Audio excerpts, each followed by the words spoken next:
E aí, tudo belezinha? Estamos aqui para fazer aí um apanhadão geral da nossa conversa. Chegamos no Brasil, nós já temos a configuração do território, foi estabelecido pelo Tratado de Tordesilhas, lembra do Tratado de Tordesilhas? 1494, aquele tratado que foi assinado antes do descobrimento do Brasil. Caramba!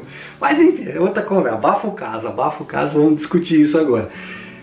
O Tratado de Tordesilhas determinava que terras de um lado pertenceriam para Portugal, terras do outro lado, na América do Sul, aí pertenceriam à Espanha e assim por diante. Portugueses vêm para cá, vão se estabelecer, vão criar aqueles terrenos chamados capitanias hereditárias, porque eu tenho que ocupar a terra, eu tenho que fazer ela produzir e essa produção ser mandada para onde? Lá para Portugal.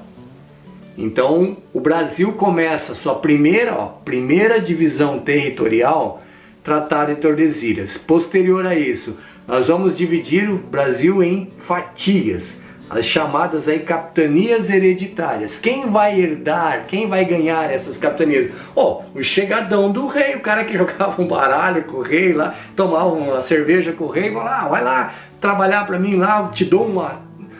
Olha só, uma capitania, uma só, poderia ter quantidade em quilômetros quadrados, uma área maior que Portugal.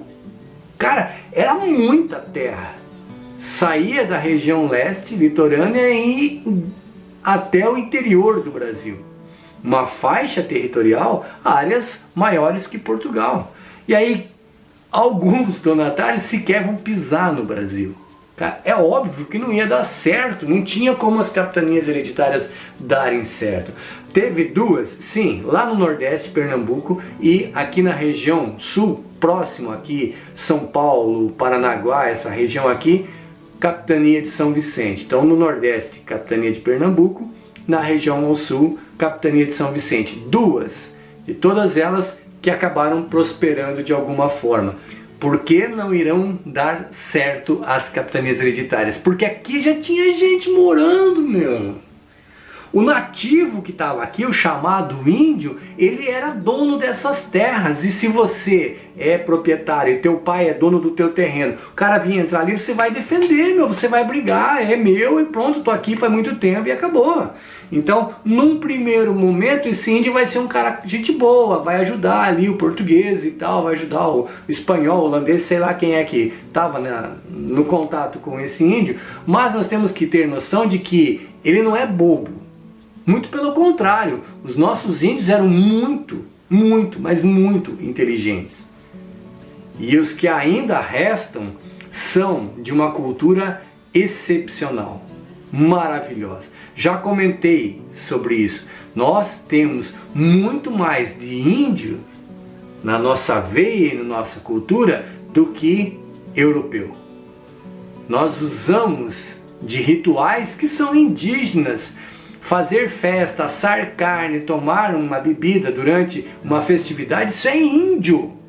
Isso é nativo, é da terra mesmo brasileiro. Porque os nossos índios faziam isso. Nós usamos adorno, fazemos pinturas, usamos colares e etc. Por quê? Porque isso é índio, não é europeu. Não foi o europeu que introduziu isso aqui nessas terras. Então nós temos que valorizar sim a nossa cultura, e a nossa cultura é indígena.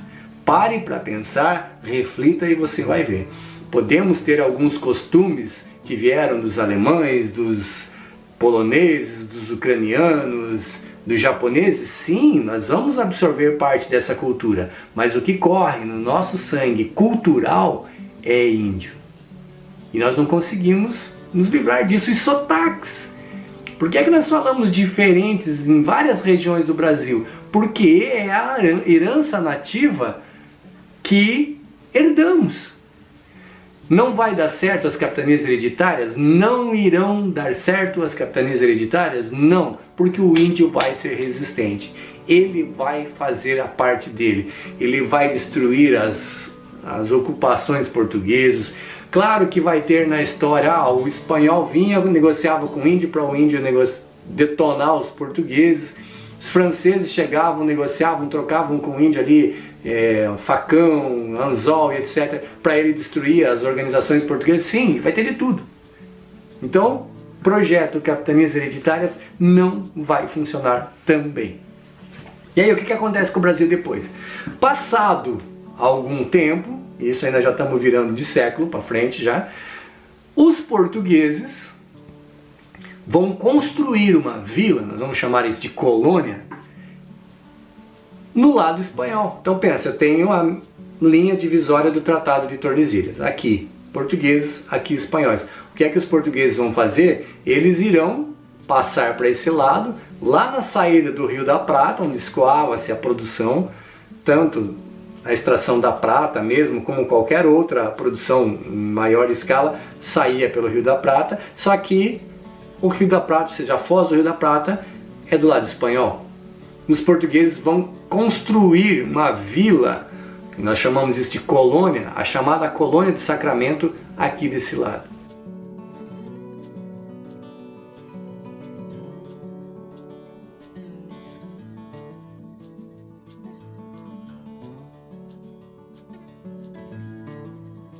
Vai dar ruim? Claro que vai dar ruim. Os espanhóis vão falar, peraí meu, você está do meu lado, o que você veio fazer aqui, cara? Saia daqui, eu quero isso aqui pra mim, etc. Tipo, me poupe, né? Os caras vão construir uma vila e os espanhóis não vão falar nada. Os caras são muito dos espertos, eles esperaram os caras construir, organizar toda a estrutura da Colônia de Sacramento para depois questionar.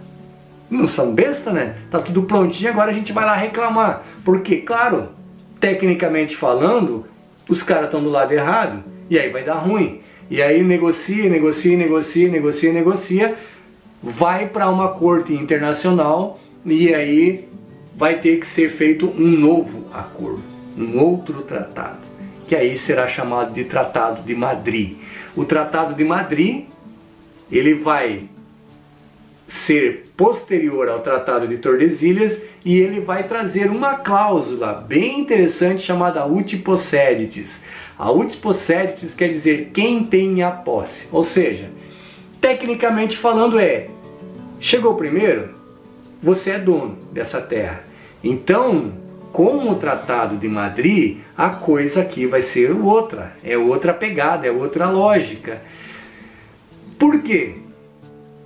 Entraram num acordo, então, o português chegou por primeiro, beleza, então vamos ficar aqui, e aí vai ter uma outra pegada mais adiante aí com os Sete Povos das Missões, que era uma organização acompanhada pelos padres jesuítas. Então eu faço até uma sugestão, aqui dou uma sugestão, leia sobre os Sete Povos das Missões.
Não vou me aprofundar aqui agora, porque a nossa conversa é sobre a organização do espaço territorial brasileiro, mas Uti Possidetis, quem chega primeiro pega. Então, os portugueses, muitos dos espertos, vão fazer o quê?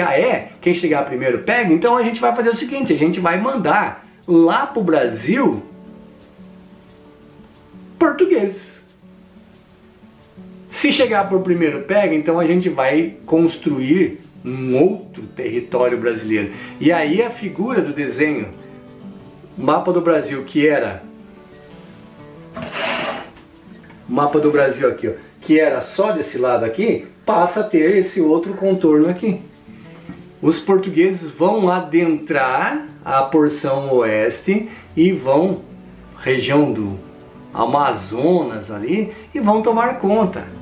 Quer dizer, o mapa do Brasil pós Tratado de Madrid vai ser muito parecido do que é hoje.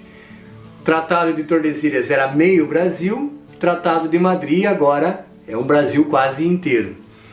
Só que algumas características nós temos que observar nesse contexto. Os portugueses vão mandar de Portugal para cá os seus para ocupar essas terras? Sim. Só que lembre-se, Portugal não é um país tão grande.